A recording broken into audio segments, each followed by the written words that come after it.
welcome to Berwick Spotlight Speaker Series. My name is Inga Milda, and I'm the Director of Communications and Marketing at Berwick Academy.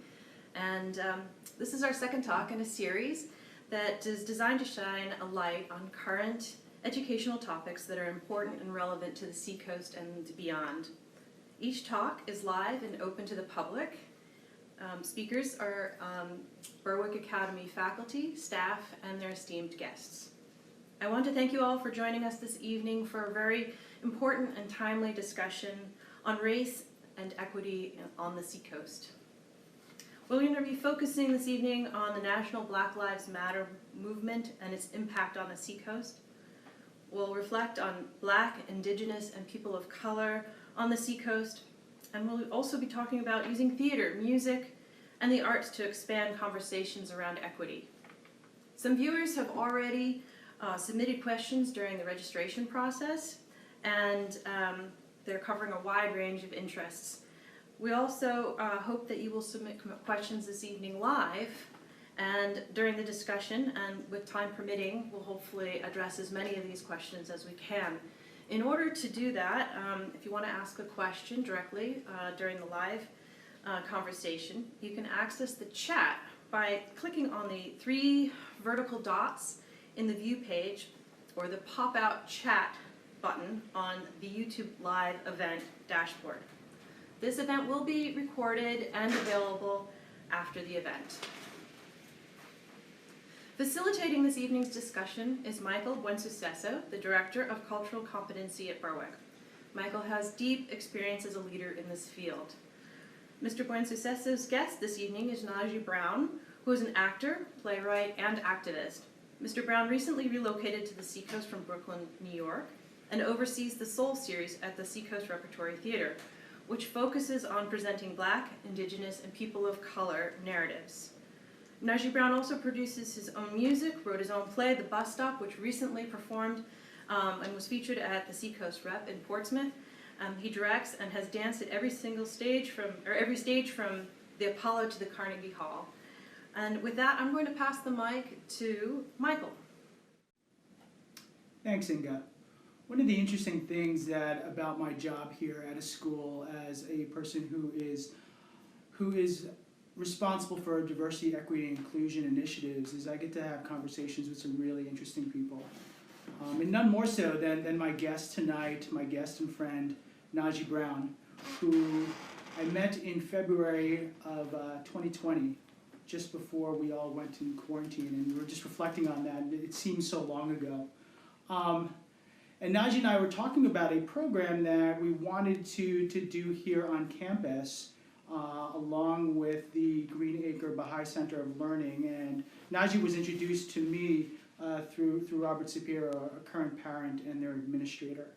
And pretty early on, I recognized and realized a connection. And one of those things that we connected on was our roots. The both of us are transplants from New Jersey, New York. And I always find it interesting the stories that people have to share on how they arrived at the Seacoast, especially folks of color, given the demographics of this area, mostly white, almost all white predominantly, whitest areas in the nation. How do folks of color end up in this space? So I guess I wanted to start off there, Najee. How did you end up here, a Brooklyn native, transplanted onto the Seacoast? Okay, so first of all, thank you for having me. Thank you to the production team. Thank you to Berwick Academy. So to answer your question, I fell from out of the sky. No, I didn't think I would be here ever in my life. I lived in Brooklyn my entire life, and I got into theater, and I want to say theater led me here.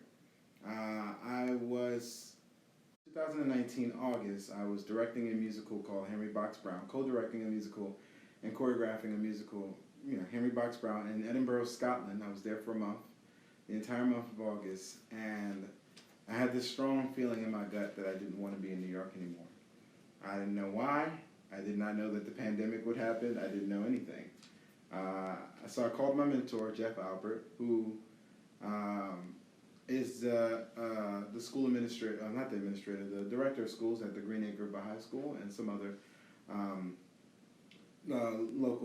some other schools across the country. And I asked him, I said, I don't know what to do. Jeff is the type of person that you can call when you need direction in your life. So I called Jeff, and I'm like, I don't know what to do. I know I don't want to be in New York. And he's a really busy guy, so when I texted him, he answered right away. And he was like, call me. And I said, hey, I don't know where to go. I felt like in Edinburgh, I was experiencing a lot of things that was making me question the route that I was taking, especially with theater. And it made me question what I was really aiming for. The decisions that I was making wasn't the best. And it felt like my life was like getting to where I wanted to get to very quickly. I was meeting with millionaires and billionaires, and people were telling me, oh, I want to help you, and just nothing felt right. Nothing felt right. So I called Jeff, and I was like, Jeff, and he was like, go to Green Acre. Just like that. Go, you spend a month there and see if you like it. And I decided I would stay 3 months there. And I hated it at first. Not that I hated it, but it was just going from crazy city, and I'm very active in the city. Like I was always at museums and libraries and teaching students and doing all this stuff. And then I came here and I'm just alone with my thoughts in this like 100-year-old cottage in Elliott, Maine, in the nearest stores. It feels like a mile away. You got to walk through a dirt road with no sidewalk. And but a conversation that I had, I was thinking about leaving around November, beginning of November, and a conversation with a fellow artist that I met up here. Her name is Kayla. She changed my mind. She said, "You should stay. I feel like you have a lot to say, and this area has never seen the type of art that you do. So try to make it happen." She said, the one thing about the Seacoast that she loves is that anything that you want to happen, you can make it happen. Like New York, it's really hard to break into theater and arts. And I did, thank by the grace of God, but yeah, she told me to do that, and I did it. And I jumped, and I never looked back. And I decided to make this my home. So, yeah. Yeah, and you live in Kittery. I live in Kittery now. At this point, the quote unquote Brooklyn of the Seacoast, which you and I laugh about. Can you set the record straight? Is it it's the not, Brooklyn? It's more like Dumbo. It's like Dumbo in Williamsburg, but that's not Brooklyn. When I say I'm from Brooklyn, don't think Williamsburg. I'm from Canarsie, East New York. Like, yeah, it's not necessarily what you would consider the good gentrified part. So like, yeah. But just beyond the bridge, right? Just right, beyond the bridge. Right by the bridge. So it feels like I'm living in Dumbo. Like, I always wanted to live in Dumbo, but now I'm living in Dumbo in Maine. So what's that like, living in Kittery as someone who identifies with the BIPOC community in a largely white area? What's that like? It's lonely. I think that's the biggest thing. Sometimes you can feel as a black person. I don't know if you feel this as a person of color, Michael, but like you're in a fishbowl. Everything I do is like, oh, look at what he's doing. It's like, is he gonna do this? Is he gonna do that? And I just think it's because of the type of person that I am. Like, I'm very outgoing. I'm very upbeat. I try to be, but sometimes it can be very lonely because there's that. I'm just being very honest. When you're dealing with another person of color, there's that understanding that you're different sometimes. And I think people in New York City, white people in New York City, are used to interacting with black people in a different way that people up here are not. Because there's so little. There's no black community up here. There's some now developing, which is great. People are getting together and coming together, in response to what's been going on. However, it feels sometimes very lonely and it can feel very, feels like I'm always teaching. Teaching. So how does this place become home for you? How does this place? Well, I feel like I have a mission. I feel like I have a purpose. And the fact that there is not many of me, I can do something that's never been done before. That's how it can become home. I can bring other artists up here who look more like me, and we can create things. Or I can just apply a different mindset to people, or a different perspective, right? So it's home in a way that I'll say this is better. Growing up in Brooklyn, I've always lived in these tight corners, right? I grew up in a house where there was 21 people and a dog. Probably never said that publicly, but it was a 4-bedroom apartment, and there was so many people.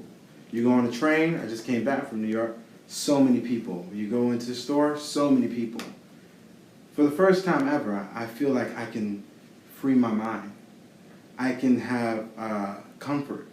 And even though I'm alone, and I don't think I'm always going to be alone, I feel like I can breathe in a way that I've never been able to breathe before. My friends came up here in August to see the bus stop. And they got to stay in the area, and when they just felt freedom to just walk outside the house, go to the beach, go, to the mountains, go in the woods, wherever they wanted to do, they could do it. And that was something that was never an option for them ever before. That it's so powerful. And what it does to your mind is it allows you the freedom to create. It releases, it's hard. I mean, when I first came here, I was always looking over my back. Oh, people walk too close, It's New Yorker in me, right? And just growing up in that type of environment where you always had to protect yourself. You could never let your guard down. Something that's interesting, I don't think white people realize this, that when black people leave each other, we always say, be careful, or let me know when you get home safe. I say that all the time out here, and people look at me like I have 3 heads. They're like, why wouldn't I get home safe? But in New York, that's a different story, right? So I want my children to be raised in an environment like this. I don't want them to go through what I had to go through, or to have that level of stress and weight. When I look at some of the children of color that I would work with, and some of the schools and lack of a better term, the hood, one time I went to a school in Brownsville, or a school in the Bronx, and you see these 6-year-olds, and you can already see how their environment has conditioned their bodies. They look like they've been living for 40 years because of the things that they constantly have to go through. It's funny that people can think that oppression doesn't exist, right? But when you go to these places, you just feel it. You just feel it. I'm sorry. I don't even know what you asked me. I've been going over too long. It's all good. But yeah. It's all good. But this is how this can come home. And I just wish that more people who look like me, people who look like you, can experience a place like this. Like, look at this.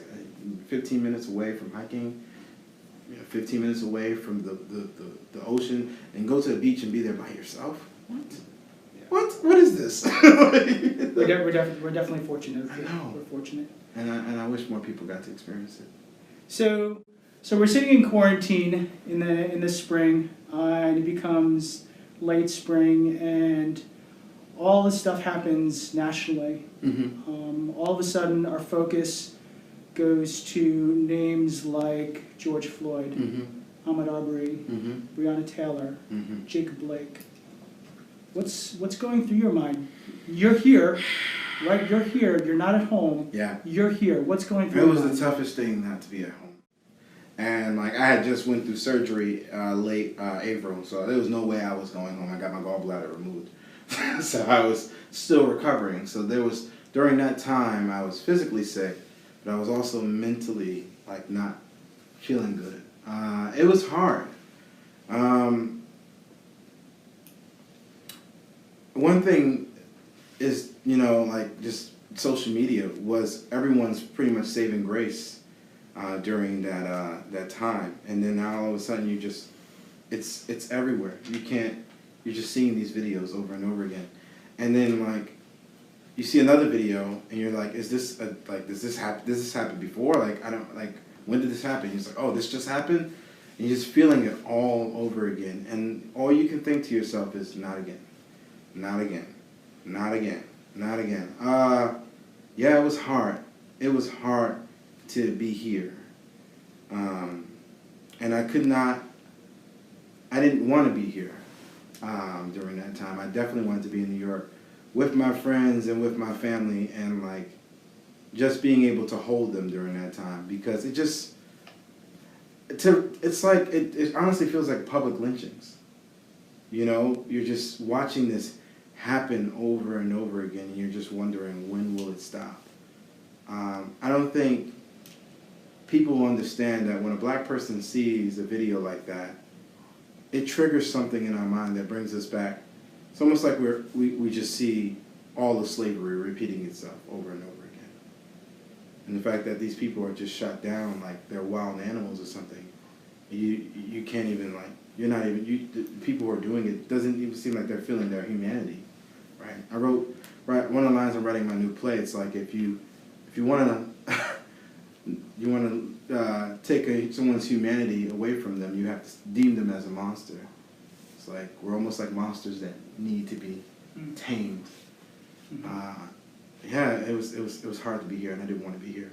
Yeah, as shocked as I was seeing it, I also wasn't surprised. No, you're not surprised. Right? Because, I mean, not too long ago, in 2014, 2016, the names were Eric Garner, Michael Brown, Tamir Rice, Orlando Castillo. Yeah.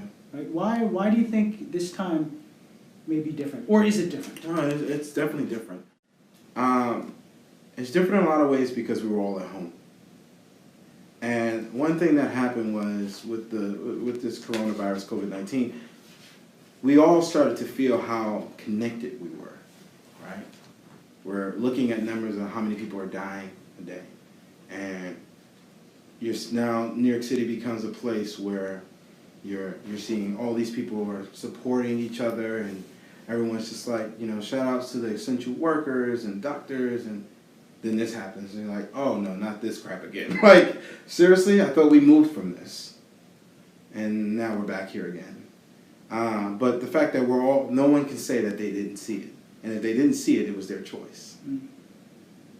So now that everyone's watching, and the world has, everyone has, the world is just so close now.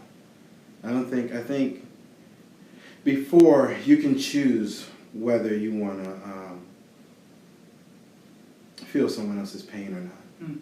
But when anyone can die at any time simply because we all can catch the same disease, and no money, no race or anything can like separate that, then it hit differently this time. I hope I'm making sense. Yeah.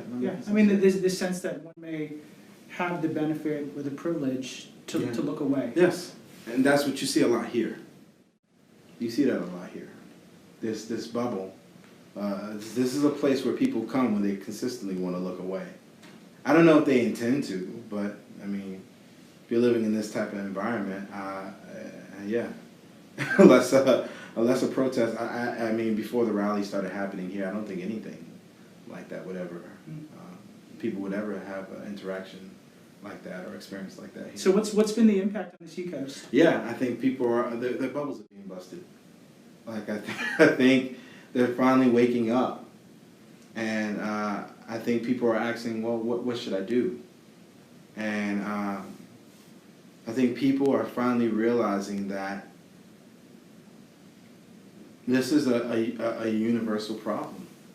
And that, I think people are just waking up, Michael. I really do. I hope so. There is a lot of pushback too, because a lot of people are in the Seacoast are just like, well, we never had a racism problem. And it's just this idea that the North was never racist. But where I lived in Green Acre, there's this stone that says the what's the word? Piscataqua. Thank you, forgive me. Well, that river, and there's a stone there that says the slave ships were built there. So the North has constantly deny their participation in slavery and in racism, right? Like to act like it does, and we're living in that now. Well, there's no black people up here. Well, why isn't there any black people up here? But black person comes, they feel safe. But black person comes, do they feel welcome? Are you gonna look at them funny? I mean, the other day I walked out of my house, and a white guy, as I'm walking out of my house towards the bridge, white guy shines a flashlight in my face, like, hey. I'm like, what are you doing? I'm not trying to hurt you. Like, just walking to work. That kind of stuff. That kind of stuff can make a person go crazy after a while. They're constantly treated like a criminal, even though they didn't do anything. But people are waking up. And one thing I do love about the Seacoast is that right now there's over 100 people who registered for this conversation because they care. It's important to them. And until I moved here, I did not see the trying part of white people. This is one of the things I didn't mention in our previous conversation. Until I moved here, I did not see the trying part of white people. There's a guy who I love dearly named Patrick Patterson, who adopted 2 black children, and he does everything he can to make sure that his children will grow up in a safe environment. He tries to learn. He brings his children around black people so that they don't lose their culture and their identity. He tries to do it the right way. Yeah. And sometimes it's impossible not to make mistakes. But, he's trying to do it the right way. There's a lot of people, Robert Shapiro, who you mentioned, is trying to do the right thing. There's groups like White People Challenging Racism. They're trying to do the right thing. Is there a lot of guidance on what the right thing is right now? Probably not, because people are angry. But we do have to realize that white people who are not, who don't care about this, I say that you are the missing link, right? You are, you play the biggest role in this fight from racism. So it's interesting. I'm still stuck on this image of that stone at Green Acre. Yeah. Right, almost hidden in plain sight. Hidden in plain sight. Right, a famous quote by Dr. Joy DeGruy. Yeah. One of our favorites. But expanding more on that conversation of the role of white people. Yeah. Right. Talk to us more about what in your mind, what is the role of white people in all this? That's an interesting question.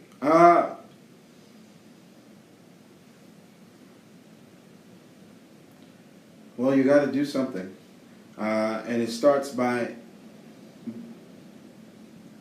with your children. First of all, you have to do the education. You have to do the research. You can't just rely on what you were taught in schools. If I was relying on what I was taught in schools, I would probably think I was nothing, because in history, like when they teach you history, you get like one day about Black history, unless you go to a predominantly black school and they celebrate Black History Month. My high school didn't believe in celebrating Black History Month, so this, according to most schools, the history doesn't include me, so I wouldn't be important. So I had to re-educate myself on who I was and what it means like to be American and how important I am. Now you have to re-educate yourself on your role and the history that you was misinformed on. It's not okay to just sit there and think that Columbus discovered America, and if we tear down a Columbus statue, like, oh, that's like you're destroying my history. No, the history's wrong. Your history is wrong. Do the research. Don't you want to be a better person? Like, stop just accepting bullcrap. Sorry if I'm not supposed to say bullcrap for this show. But yeah, like, come on. Don't you, and get over yourself. Get over your own guilt to be a better person. Like, understand that if one group is oppressed in this country, then anyone can flip the switch at any time and you can become oppressed. That's how serious this is, right? Your money won't save you.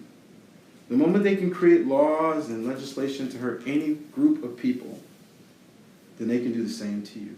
And nothing can protect you. Yeah. And you have to realize that.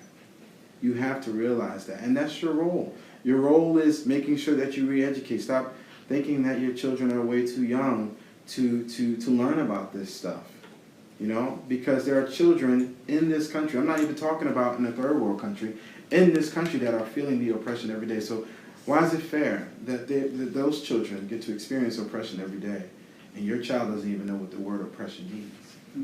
That's not fair. Talk to me a little bit more about, you'd mentioned a little bit about white parents who've adopted children of color. Yeah, yeah. Talk to me about that and that, what needs to happen there? Yeah, I think it's very important that well, those children need to, it's important that if that's the route that you're taking, that those children need black mentors. They need to see people who look like them doing great things. It's hard to probably raise black children in this time, and honestly, you see the most. It's so sad. I'm very passionate about children. That's my thing. I always taught. I still work with children to this day. I'm very, very passionate about children. I'm very, very passionate about protecting children. It's just you need to. I don't know what it feels like to raise black children in this world.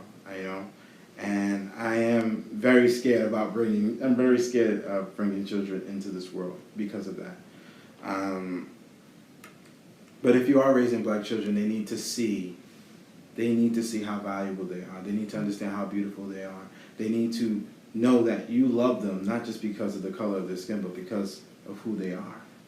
And they need to know that there are strong and beautiful black people that came before them, that they may not feel connected to right now, but they are connected to. Who are a couple of your favorites? Of black people that came before me? Historically. Oh, a couple God, there's so many. Give me three. Oh. Your top three. Malcolm X, definitely. And when I say Malcolm X, I'm talking about, Malcolm X has the most beautiful transition that a man could ever go through. Now, when I say Malcolm X, people get so afraid because of what he spoke about earlier in his career. I don't want to say his career, but during the late 50s, early 60s. But really pay attention to the 1964, 1965 Malcolm X and what he spoke about and what he was close to doing. I love that just simply because he was human and he was so powerful.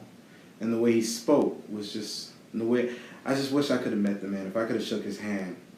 God, Dr. King, man, so smart. And there's so many different sides to this man that if we would just get over the illusion of just who he was supposed to be and treating him like Jesus Christ, we would see everything that this man was going through, especially towards the end of his life, right? These two men came to these interesting places at the end of his life, at the end of their lives, and what he was trying to do with the Poor People's Campaign, and how that was going to revolutionize, everything that this guy was doing, we're still fighting for right now. And if we could just look back to him and look back to Acts and read what they wrote and study what they were talking about later in their lives and not get caught on the glorious moments, then we will find some ingredients to our success right now. Mm-hmm. Number three. There's so many. Stokely Carmichael.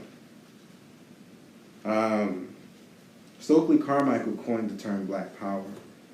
And I'm reading this book on him, and I'm studying him right now. And I'm studying Black Power right now, and what it meant to the people who were part of it, Willie Ricks, Cleve Sellers, Stokely Snick, the whole thing. And they understood something about black people that we didn't understand at the time. Is that black people needed to understand their inherited nobility. And that's what Black Power was, right? Before, if you call a black person black, they would hate you for it. But when they said Black Power, that word woke up something in black people to realize that they were powerful and that they needed to be empowered. And that they needed to, that word and that term stopped gangs from fighting one another. Isn't that crazy?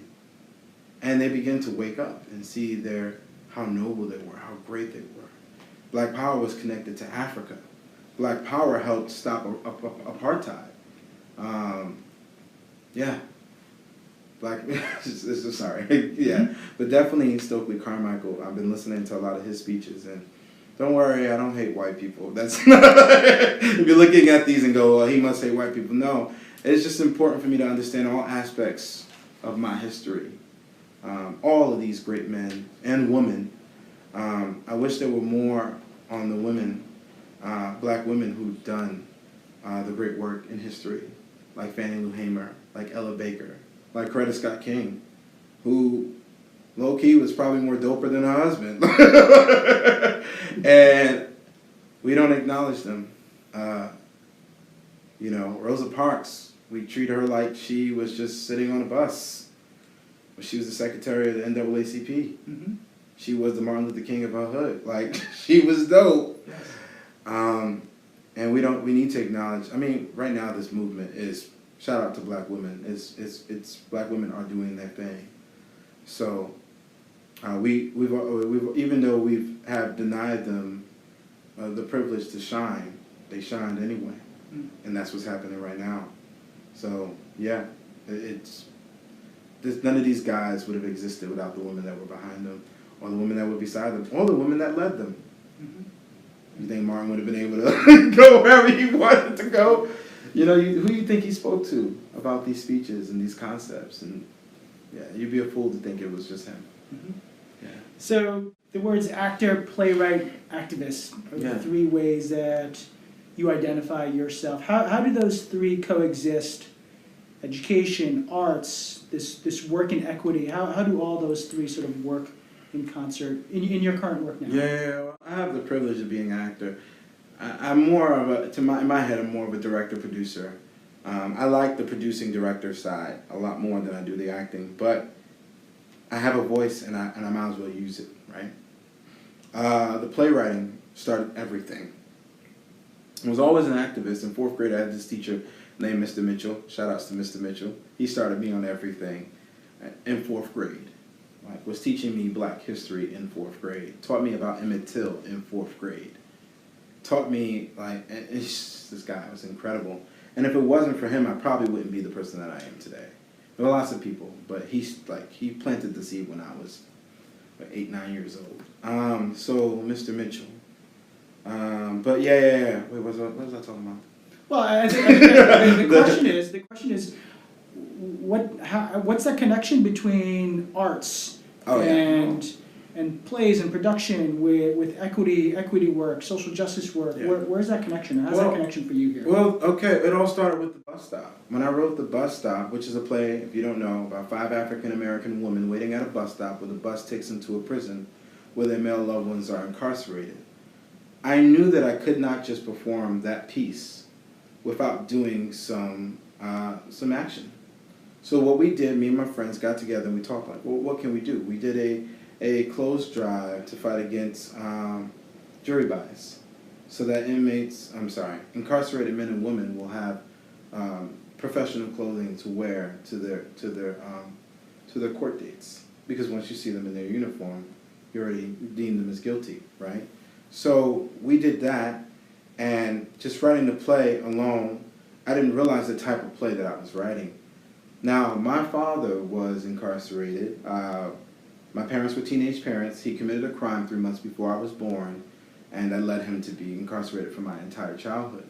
So I grew up going back and forth to prisons, and watching my mother go through this as a teenage mother. She's a very powerful woman. I love her so much. So when I wrote the play, it was to honor my mother, it was to honor my grandmother, and it was to honor my grandmothers, because I had uncles that were incarcerated too, and to honor my aunt, Elizabeth, and my aunt Patsy. I wanted to show what they were going through these fictional characters. But it was just very important that there was some kind of activism that went along with that play. Now, it's hard to consider yourself as an activist, and sometimes I like to say that my art is my activism, because it's you know, I'm not trying to do this to be seen. I'm not trying to do this to make a career out of this. this kind of fell on me, and I denied it for such a long time, because people try to make careers out of it. And a lot of people out there right now trying to make a career out of a man's death. I hate to say it like that, but they are. If I didn't have to speak about these things over and over again and relive the trauma over and over again, I wouldn't. I just want to write plays. But I realized that, like you said earlier, you asked me, how could this be home? I have a deeper mission and purpose. And through these plays, I want to share these stories that haven't been shared before. I want people to realize, like, a different perspective of life, American life, that they've never seen before. So, Talk a little bit more about, I know you're doing work at the Seacoast Rep yes, Soul Series. yes. If you could mention a little bit about that, but also I'm interested in your work with Green Acre and your conversations with law enforcement. Oh, So okay. Well, you want to go first? 'Cause let's those go are with both big Soul. things. Let's go with Soul Series and then go with Okay. law enforcement. Okay. Well, Soul Series, shout outs to Seacoast Rep, one of the best theater companies in the world. I had to do that. But I was approached by Brandon James and Ben Hart to lead something. Seacoast Reps, they're literally, I want to say they're the trendsetters. The moment this happened, and they were actually wanting to do this before, but then COVID happened and they were just trying to survive. And once they were able to stay afloat, they realized that, yes, creating a series that primarily focused on the stories of the BIPOC community was essential. So they called me, and I had a conversation with Joe Kelly. Shout outs to Joe Kelly. And when I told her about it, she goes, "You need to do some town halls." So I was like, okay. When I spoke to them again, I was like, hey, we need to do some town halls. Like town halls along with the plays. So this series right now, the first plays that will be opening up. We did the bus stop in August, but now we have Stokely and Martin, which I just explained about, and we have Nevaeh's Brother opening up in January. And those are, like, you come, you're going to watch Stokely and Martin, you go to intermission, you come back, you're watching a totally different play. I don't know if this has been done before. Kind of feel like I'm starting something right now, but it's like a double feature in one night. Both plays are about an hour long. And after that, we're going to have discussions. There are going to be talkbacks. There are going to be education about what you just watched. I'm going to partner up with I'm definitely probably going to partner up with SAC or whoever wants to talk more about, because it's education. For me, I don't believe in entertainment. I believe in education. I feel like you should educate the mind, motivate the will, and stir the heart. And that's the three things that I do when I create art. Educate the mind, motivate the will, and stir the heart. So, the conversations, the town halls.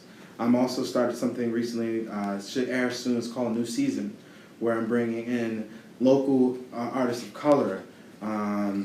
We had an episode that we just shot with Paul G. from Brooklyn, New York. Kaya Mack, she's here in the Seacoast area, and Anthony has a studio called The Block. Shout out to them that just started too. They're two. Him and his sister are two Asian young people who are doing incredible work, and they're trying to bring hip hop, the real hip hop culture, to the Seacoast. So just working with them, yeah. So all of these things. Soul Series is going to open up your mind. When you come to a Soul Series event, you're going to be entertained, but you're also going to walk away learning something. It's here to feed your soul. When we say SOL, we're talking about the sun, right? There's no soul without the sun, and we're all people under one sun. Absolutely. And you and I had talked about your work with law enforcement through Green Acre. Yeah. If you can share the top aha moment from that work, from that work in those conversations. Well, just to explain, we've been, we've been having dialogue and conversations with law enforcement, starting with the Elliott PD. Chief Elliott came to Robert, and during June, after all this happened, he really wanted to speak about, just wanted to have a conversation with us. So we've been having sessions with the police department, also sessions with the prosecutors at Rockingham County about oneness, yeah, we're talking about race. And one of the most aha moments was watching this officer who came in ready with fire in his eyes, like I didn't like Black Lives Matter. I don't like this. I don't understand the riots. And just watching him transform. That's the power of dialogue, right? This officer came in, and he says he's he's traveled and stuff like that, but he did. Once we start talking, you begin to see the scales fall off his eyes about racism. And one of the things he said, and it touched me so deeply, was I came in thinking that I knew, and I realized that just because I thought racism doesn't exist, or because I had never experienced racism, doesn't mean it doesn't exist. And we talked about 9/11. He said something like, well, 9/11 was the only time this country ever came together. And I said, well, what about the Arab Americans who were bullied and teased and beat up and harassed? And he was like, whoa, I didn't realize that. He didn't realize that there was a Black national anthem. A couple of them didn't realize that there was a Black national anthem. I'm like, I grew up in school singing the Black national anthem. Things like that. The conversation got really deep, really deep. And I don't advertise the work that I do with the law enforcement because it's working people to people, like it's really about building these relationships. And as a Black boy from Brooklyn, to sit there and have a conversation with law enforcement, it would have never happened. My father was incarcerated. The cops harassed my uncle. My family members have had cops bust in their doors over and over again. Like I've seen it all. I've seen it all. But now I'm here, having conversations with law enforcement, watching the work slowly be done, and seeing the change of hearts. Who would have thought? And it's working. It's working. I can't sit there and say that the world is being saved right now and that these men and women will never do something racist again, but they now walk away with a different perspective that they never had before. And if we would just sit there and have conversations with people, just imagine how different the world would be right now. So yeah. There's a performative aspect to a lot of the personal pieces of action when folks put up a Black Lives Matter sign or a flag or what have you, or organizations. How do organizations, particularly workplaces organizations, how might organizations get past the performative nature of those pieces? Well, you need to. I'm big on this, right? I think one of the things, I was having a conversation with this civil rights leader, Willie Ricks. He was with Stokely. He knew Stokely Carmichael, who he knew Martin Luther King. Black economics is so important, and it's something that we don't realize. We need Black businesses. We need Black people need that. We need to buy Black. We need to fund these Black businesses. If you really want to make a difference, if a Black person that you know has a dream and has something that they want to do, give them that privilege that you have and guide them and teach them how to open up their own business, how to build, don't be afraid of Black businesses and Black communities developing all around the world. We need that. We need that. We need that. I mean, like Stage Shell said something like, said, do something nice for a Black person, even if they don't deserve it. That's I'm not saying that, but what I'm saying is we need more Black economics. Don't be afraid to shop Black. Don't be afraid to help build Black businesses and Black companies, and we need that. We need that. If you're going to do that, put your money where your mouth is. Allow Black people to come and work for you, and don't be afraid of that, right? Am I saying something that makes sense right now? Like, stop, get past the whole, oh, I'm just going to fund this, I'm going to fund that, and you don't even know where the money's going. Build a genuine relationship with a Black person. Why is it that a lot of people here say that they don't have any Black friends? And stop asking and expecting Black people to do things for you for free. Like, literally, develop a relationship with a black person. And for this just simple sake that you need to develop a relationship with a black person, if you really want to understand what this country really does, develop it. And not just a black person that fits your quota, who agrees with you. And, you know, find someone who, if I can sit there and talk to an officer who sits there and say he doesn't like Black Lives Matter, and develop a relationship with him and get to know him in the way that he thinks, then you can do the same for me. Yeah. I hope I answered your question. Absolutely. important words for an important time. Yeah. Genuine friendships is the key. Genuine friendships. Yeah. Thank you. Thank you. I feel like each time that we talk, there's something that I learned that's new about you. Oh, thank you. And gives me even more of a reason why I consider you a friend. You are my friend, Mark. You are my friend. And thank you. Thank you. And thanks to all the folks that joined us tonight from far and wide around the Seacoast. The big message here, the big takeaway is participate in these conversations. Listen, do some work. Do some work around education. And our hope is that this conversation will continue as we continue forward and think about how we make this a better place for all of us. So, thank you, be well, be safe, and good night. Thank you.